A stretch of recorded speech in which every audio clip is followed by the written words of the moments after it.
this is my review of Jojo's Bizarre Adventure.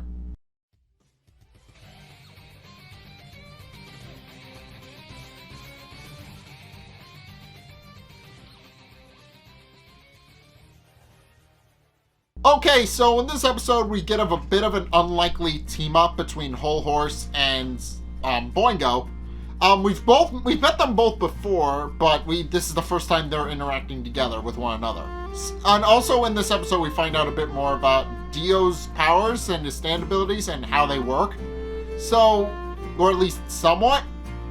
But yeah, they are getting close to the final battle with Dio, so it makes sense they would start giving us information. So Hol Horse, it starts off with Hol Horse visiting Dio's mansion in Cairo and giving him a report about how Alessi and Mariah were defeated. So it's kind of set in the interim between the Joestar Group defeating them and arriving in Cairo, where they fought against the Derby. So Hol Horse goes into Dio's mansion and sees how much of a mess it is because Dio doesn't really clean up after himself. He kind of just leaves his drained bodies and treasure lying everywhere, and there's a bunch of cobwebs hanging all over the place. It's a mess. All right, Dio may be one of the most suave characters ever, but he's still kind of a slob, technically speaking. He's just leaving shit everywhere. He really isn't doing too good a job at cleaning up after himself. You wouldn't think somebody who is of a higher birth, as he puts it, wouldn't clean up after himself. I don't know, maybe he thinks cleaning up is beneath him, but it's still kind of sad that he just leaves everything lying everywhere. Yeah, he just leaves all the bodies of all the beautiful women he's drained lying on the floor and hasn't even bothered to dispose of the bodies. He's got cobwebs everywhere and hasn't even bothered to clean. And it shows that Dio just doesn't clean up after himself. I mean, that would be true whether he was a vampire or still a regular human. Either way, he does not clean up after himself. But in any case, with that little tangent out of the way, Hol Horse actually goes to visit Dio to give him a report about Mariah and Alessi, and is a little startled when he finds that Dio is just hanging off the walls, trying to get a book, and Dio scolds him about how he swore his loyalty to him but hasn't really done anything since. He kind of tried once and gave up. He didn't really go off on his own and go try to fight the Joestar Group. And Dio points out that the reason he needs an army to basically back him up is because, as he demonstrates using Hol Horse's cigar, his healing factor isn't quite 100% in the left side of his body yet, as he's still assimilating Jonathan Joestar's body into his own, and so he's kind of a little behind on being able to actually fully heal himself. So according to him, he's not truly immortal yet, and he's biding his time until he's at full strength, which is why he needs Hol Horse and the other stand users to face off for him while he gathers his strength. And afterward, he tells him to go off on his own to go deal with the Joestar Group, or he'll be forced to kill him, and then dismisses him. Hol Horse, however, hesitates a little bit and questions whether or not Dio is actually as powerful as people say he is, and instead pulls out his Emperor on Dio and plans to shoot him at point blank range in the back of the head, and contemplates killing him until Dio reveals that he actually knew that Hol Horse was going to shoot him almost immediately as he walked in, and then uses his stand, which is revealed to actually be the world, a stand that we knew existed but up to this point hasn't been seen, and even in this episode hasn't been seen, but Hol Horse tries to shoot Dio. Dio recognizes that Hol Horse is about to shoot him, and I'm not entirely sure what the stand's power is, but he uses his stand to teleport behind Hol Horse before complimenting him on his abilities and his execution on trying to kill him, before walking away and sending him on his merry way. And Hol Horse breaks out in a nervous sweat, realizing that was most likely the power of the world, since there's no way Dio would have been able to move so quickly and avoid all the cobwebs that are hanging around. So he quickly realizes that it's most likely teleportation, or the power of Dio's stand, and after realizing that he never stood a chance in actually killing Dio in the first place, finally swears full loyalty to Dio, and decides to go on his own little execution on how to defeat the Joestar Group. And with that, he enlists a bit of help. So shortly after arriving in Cairo, he leaves and comes back, and it's revealed why. He actually kidnapped Boingo and smuggled him across the border, hiding him in his suitcase. So he kidnapped Boingo, used it, and is planning to make Boingo his new partner, and indeed plans to use Boingo's stands to actually win against the Joestar Group. And obviously Boingo didn't agree because he was tied up in the trunk.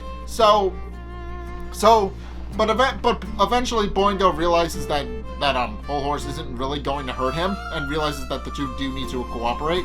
And while it's revealed via Toph that Boingo is a little bit afraid of Hol Horse, he is in his own way trying to be brave and confronting his fear of strangers. So Boingo and Hol Horse kind of develop a weird dynamic where they're not quite friends, but they're not quite enemies. It's kind of a mix of the two. They're kind of co-workers. They're partners, more or less. That's what they are. They're partners. They don't necessarily have to like each other, but like each other or not, they have to work together.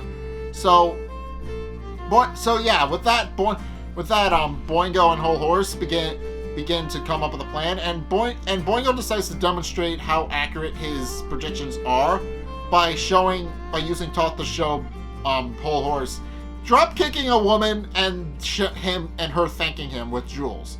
And while he's initially skeptical on it after seeing said beautiful woman, he begins to contemplate whether or not he should actually do it, but points out that he's not going to because he is respectful of women. Even if he does lie and cheat to them, he will never hit a woman, as he points out. But eventually, curiosity gets the better of him, and he decides to dropkick the woman anyway, much to the husband's surprise. But then it's revealed that there was actually a scorpion in her little scarf thing that she was wearing, and the woman was so glad that he saved her from a poisonous scorpion that he actually gave her his necklace. So after that, Hol Horse begins to believe, hey, maybe there is something to this whole prediction thing. But with that, the two arrive in Cairo, where the Joestar Group is still looking for Dio's mansion, and they do have a lead. It's revealed that Dio's mansion is in Cairo, but it's most likely in the older part of town, since they ask a carpenter to help them point it out, and he says that he's worked on the roofs for years. He's never seen the mansion, and concludes that it's most likely in the old part of town where all the older buildings are built and stood. So with that, they begin to head to the older part of town, with Hol Horse contemplating whether or not he should shoot them. But then Boingo's Toph actually gives another prediction where instead of actually shooting him, he actually shoves his fingers up Polnareff's nose, which for some unexplained reason causes the rest of the Joestar Group to bleed out, and Hol Horse gets lucky and defeats them. And Hol Horse is very skeptical of the fact that this is actually a real prediction, and contemplates just shooting them. But then he gets attacked by Polnareff, who uses his stand to pin him to the wall, and Polnareff begins to speculate that that's most likely Hol Horse as a partner, knowing full well how Hol Horse operates up to this point, since they're familiar with him. It also points out that the only reason he didn't kill him is because Abdul is alive and well, and if Abdul had died when he died the first time, it most likely would have been a different story, and Hol Horse would have been dead where he stood. But eventually, Polnareff realizes that there's somebody hiding in the crate where Boingo is hiding, and goes to investigate who was in the crate. At which point, Hol Horse shoves his fingers up Polnareff's nose, and then waits for something to happen. So it's never explained what this lucky shot is that Boingo's Toph predicts, but it's implied that something is supposed to happen after this point.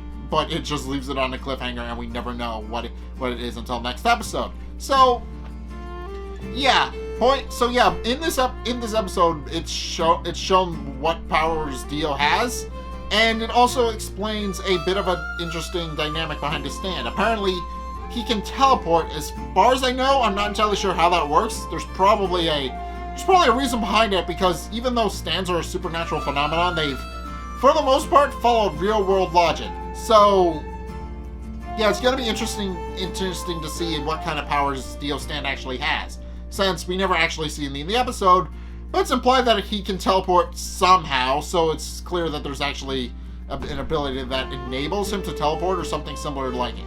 And also, the little dynamic between with Hol Horse and Boingo is actually kind of funny. I mean, am I supposed to believe that this is actually going to happen, or are you just talking shit? That's basically what the entire episode is. It's just Hol Horse second guessing whether or not Boingo's thought is actually being 100% accurate. But it is, because as we saw with the last time we saw Boingo, it was 100% accurate, but because Boingo shapeshifted into Jotaro, it caused him to blow up instead of Jotaro, but otherwise the prediction was 100% accurate. So, yeah, it's clear that there was actually a bit of a mishap there. So, yeah, and Boingo even explains that much to Hol Horse. He explains what happened to his brother, and how if his brother hadn't shapeshifted into Jotaro, it would have finished off Jotaro then and there. But because Jotaro happens to be Boingo, quote unquote, because it was Jotaro who got blown up, with Boingo in Jotaro's stead, he got blown up instead. So, yeah, his predictions are 100% accurate. It's just a matter of, is it 100% accurate, or is there something else that's going to happen that's going to make it 100% accurate in a different way? So it is interesting to see that kind of thing, and it is interesting that the show acknowledges that was a thing. That it was 100% accurate. It was just 100% accurate, but not in a way that Boingo and Boingo were expecting. So, yeah, and it's an interest, and also the little end card thing that played during Boingo and Boingo's episodes so long ago. The second half of it, this time starring Hol Horse in Boingo, actually plays in this episode. So I missed that part, and it was really funny, and I enjoyed it, and I enjoyed seeing it's part 2, I guess. But yeah, overall, this episode just shows what kind of powers Dio has, and how Hol Horse kind of swore fealty to him after seeing what kind of powers he had. And also that there was a bit of an unlikely duo between Hol Horse and Boingo. So, there's that. But in any case, if you guys did indeed enjoy this episode and my review of it, then what did you guys think? Let's get a discussion going in the comment section down below, or over on my Discord server, link in the description. Anyway, thank you guys so much for watching. If you enjoyed, be sure to like, comment, and subscribe. Also, be sure to follow me on Facebook and on Twitter in the description below. And also, check out my Patreon in the description below as well. It's only a couple bucks a month. It really helps me out, and you guys get access to a bunch of cool perks that are my way saying thanks. So be sure to check those out in the description below as well. But in any case, thank you guys so much for watching, and until next time, I'll see you guys in the next video. Peace!